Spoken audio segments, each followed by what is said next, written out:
रडायचं नाहीये मला आणि मी रडणार पण नाहीये.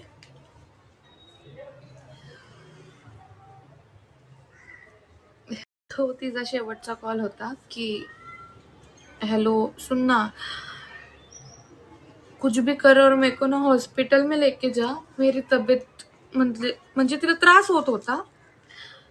मेरे को बहुत तकलीफ हो रही, मेरे को हॉस्पिटल लेके जा, क्या भी कर इधर आ मेरे पास. म्हणजे मामाकडे होती ती, त्याच्यामुळे ती मला तिकडे बोलवत होती. आणि तेव्हा मी पण रागात होते आणि मला पण नाही का असं एक असतं ना त्या टाइम पिरियड मध्ये, हा ठीक आहे म्हटलं, मी मम्मीला पाठवते, मला काही यायचं नाहीये, तू बस तुझ्या पोरापाशी, असं उत्तर दिलता मी तिला.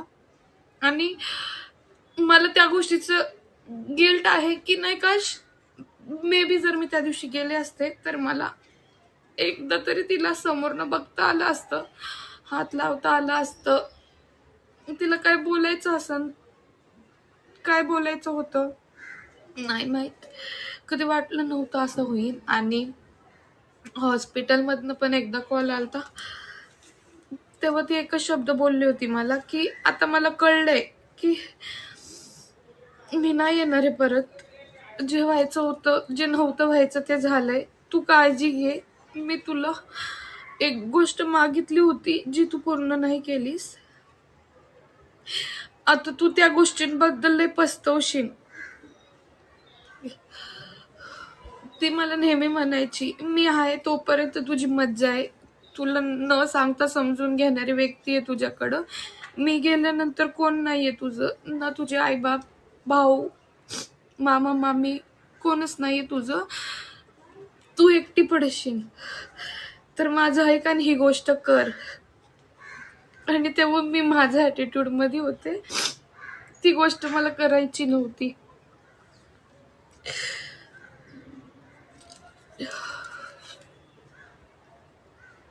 I am so sorry. मला रडायचं नाहीये कारण माझ्या आजीला नाही आवडत मी रडलेलं. सो मला आज खरंच मला नाही वाटत मी पूर्ण ब्लॉग कंटिन्यू करू शकते. हा पार्ट 1 आहे. मी ह्याच्यात सांगितलंय थोडं काय झालं ते.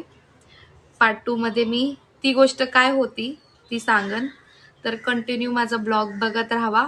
पार्ट 2 साठी वेट करा. उद्या पार्ट 2 येईल. आजचा हा पार्ट 1 म्हणून मी टाकते कारण खरंच मला रडणं कंट्रोल नाही होते, बोलायला होत नाहीये. आणि आजीचं टॉपिक आलं की मी माझे इमोशन्स नाही कंट्रोल करू शकत आणि आत्ताच्या कंडिशन मध्ये तर नाही करू